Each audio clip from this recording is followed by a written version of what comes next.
네, 11번 테마서부터 또 살펴보도록 하죠.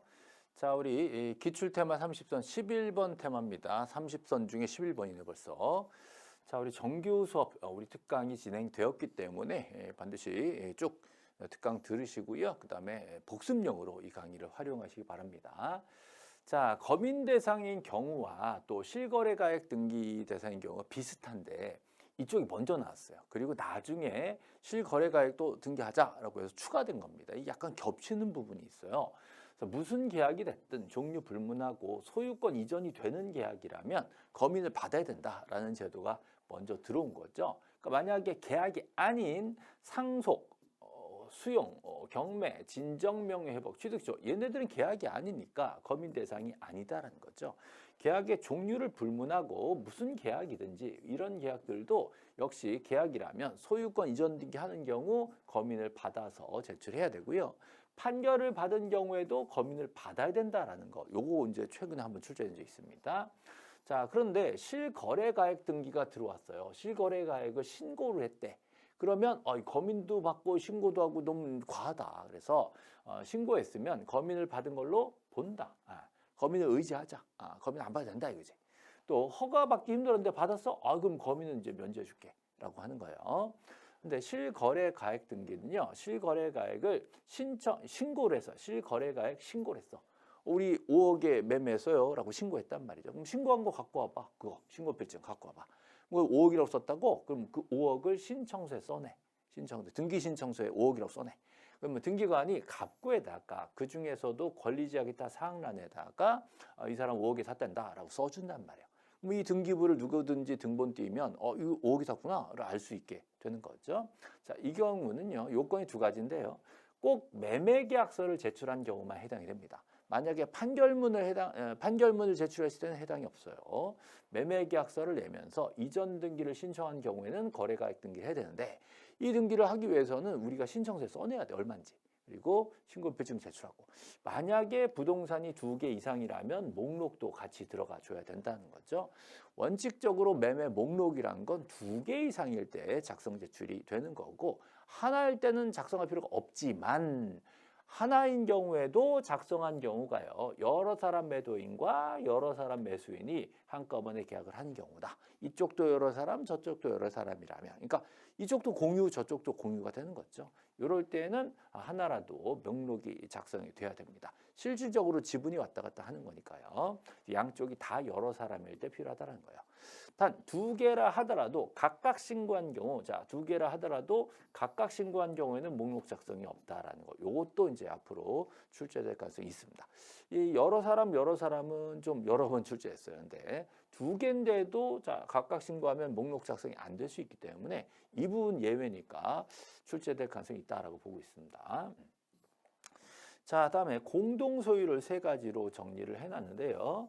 자, 공동 소유가 공유, 합유, 총유인데 우리 등기법에는 총유 등기란 게 나오질 않아요. 아예 지분이 민법상 없고 총유 등기란 거 자체가 없기 때문에 굳이 총유를 따로 얘기하지 않는데 총유는 비법인이죠. 법인이 아닌 사단 명의로 바로 등기를 해버릴 수 있기 때문에 굳이 총유 등기라고 얘기하지 않습니다.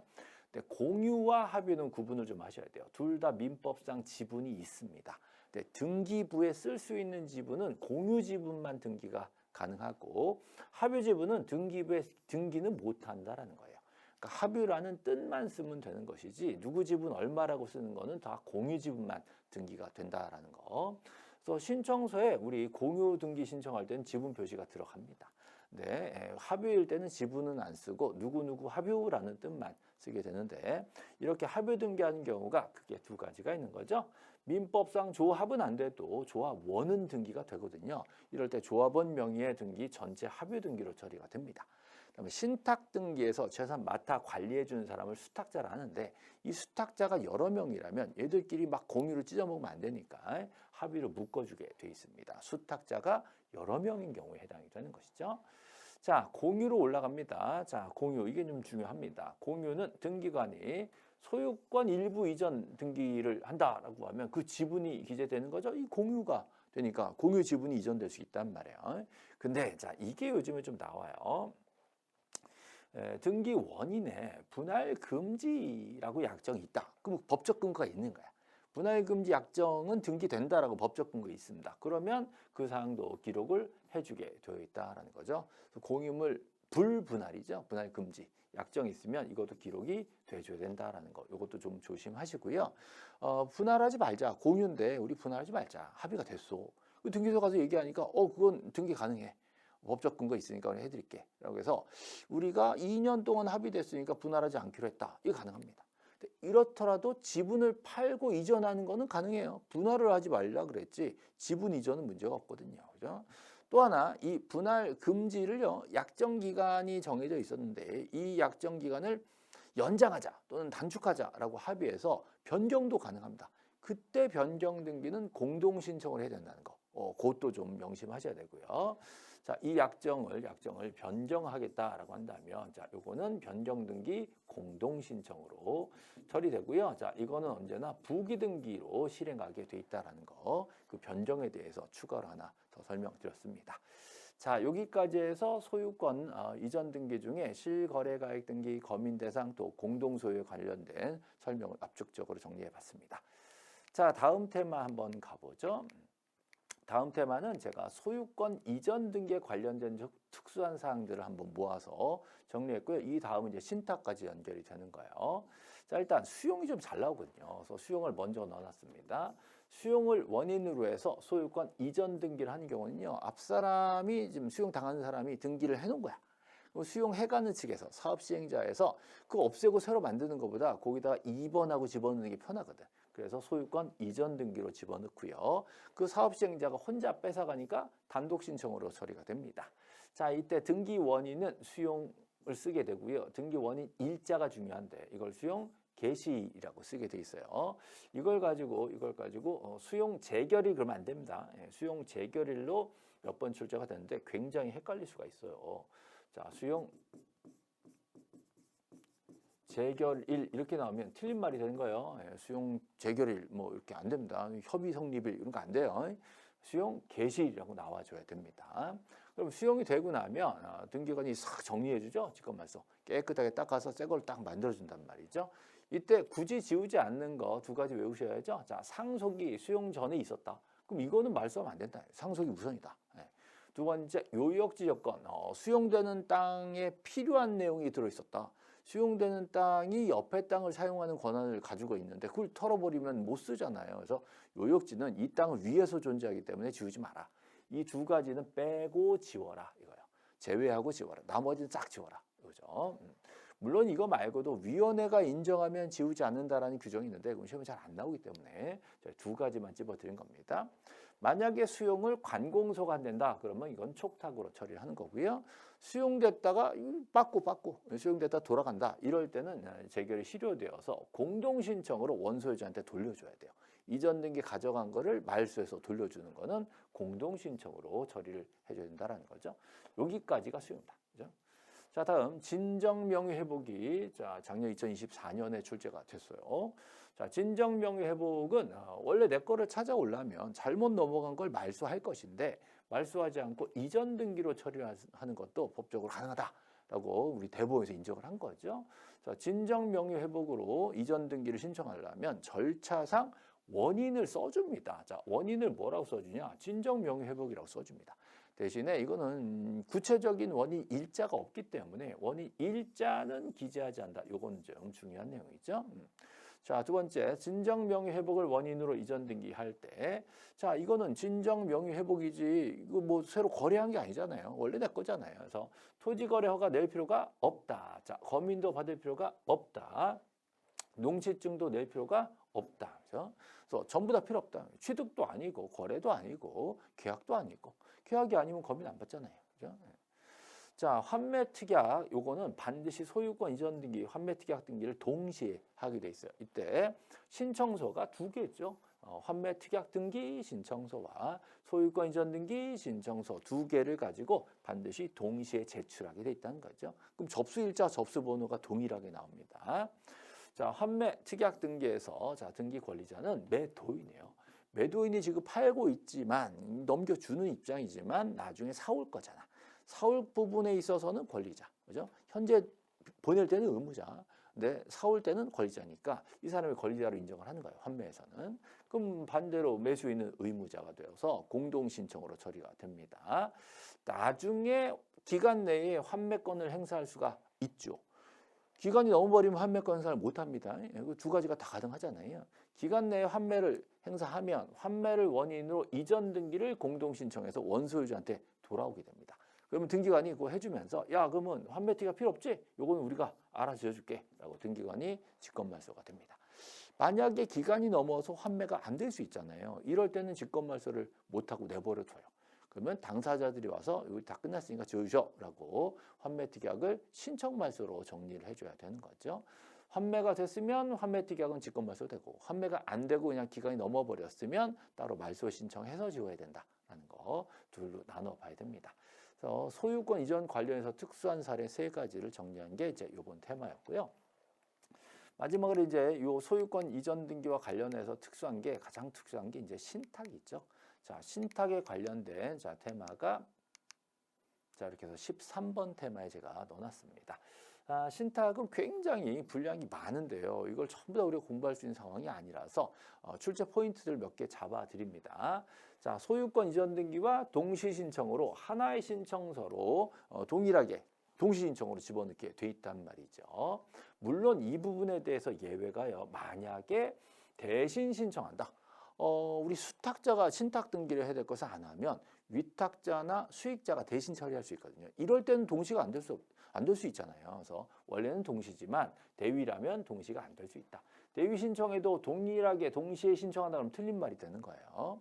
그다음에 신탁 등기는 주등기로 하나의 순위번호를 주게 돼 있습니다. 그러니까 별개의 순위번호 준다 그러면 틀린 말이 되는 것이죠. 자, 이 부분은 색깔을 좀 바꿔보죠. 자, 원칙적으로 주등기고 하나의 순위번호를 쓰게 돼 있다라는 거. 그런데 만약에 부기등기로 한다라든가 별개의 순위번호 쓴다라든가라고 하면 틀린 말이 되는 겁니다. 신탁이든 신탁 말소든 수탁자 단독 신청이 원칙입니다. 만약에 공동 신청이다라는 멘트가 나오면 틀리게 되는 거죠. 네. 그다음 수탁자가 여러 명이면 합유라고 설명을 드렸습니다. 자, 이 부분을 공유라고 하면 틀린 말이 되는 거예요. 그래서 얘네들은 문제를 풀다 보면 전형적으로 답으로 딱딱 정해져 있는 부분이에요. 그래서 이 부분을 출제했다라고 하면 그냥 공식대로 맞추라고 드린 겁니다. 이 공식 외우면 맞추고 이 공식을 못 외웠으면 틀리고 이런 관계죠. 그래서 우리 출제자분들이요 조금 색다른 걸 내고 싶었나 봐요. 그래서 요즘에 신탁 문제가 나오면 보통 이게 나와요. 자, 요즘 신탁 문제가 나오면 보통 신탁 원부 기록상의 변경 등기가 나옵니다. 자, 신탁 원부 기록 변경 이런 멘트가 나오면 반드시 신탁 원부 기록 변경이 나와줘야 돼요. 신탁 원부 기록 변경 이런 멘트가 나오면 우리 주어를 확인하시고요. 자, 만약에 주어에 법원이 나오면 요 등기는 촉탁으로 처리를 하는 겁니다. 이게 아마 몇 번 출제했어요. 네. 이거를 뭐 신청으로 한다라고 하면 틀린 지문이 되는 거죠. 신청이 아니라 법원이니까 촉탁으로 하는 거예요. 법원이 등기소에 속닥속닥. 그죠? 자, 만약에 등기관이 뭘 해가지고 이 변경이 들어온다라고 하면 이 내용은 직권으로 처리하게 되는 거죠. 예. 그래서 신탁원부 기록 변경이 나오면 요걸 가지고 판단하셔야 되고 작년에도 요 촉탁이다라고 출제가 됐었습니다. 되게 자주 나온 테마라서 요건 그냥 암기를 해놓으셔야 됩니다. 법원이 나왔네? 신탁원부 기록 변경이네? 촉탁 등기. 요거 신청 등기로 써서 그럼 틀려. 이렇게 해서 찾아내셔야 되는 문제죠. 자, 우리 요거 신탁까지 봤고요. 자, 다음 테마. 자, 14번 테마는 우리 용의권에 대해서 되어 있는데 분량이 많지만 제가 일단 필요적 사항과 임의적 사항만 일단 간단하게 정리를 해보죠. 자, 지상권은 목적과 범위를 반드시 써야 되잖아요. 그죠? 그다음에 지역권도 목적과 범위 쓰는 거고요. 대신에 전세권은 전세금과 범위가 됩니다. 여긴 특별한 목적을 쓰지 않죠. 당연히 임차권도 있겠죠. 임차권은 차임과 범위죠. 차임과 범위. 그래서 여기 범위는 다 용의권에는 전부냐 일부냐를 써줘야 된다는 거죠. 토지 전부를 빌려도 전부라고 써줘야 됩니다. 일부면 도면 전부 같이 들어가는 거고요. 일부 해놓고 여기서부터 여기까지라고 도면을 써줍니다.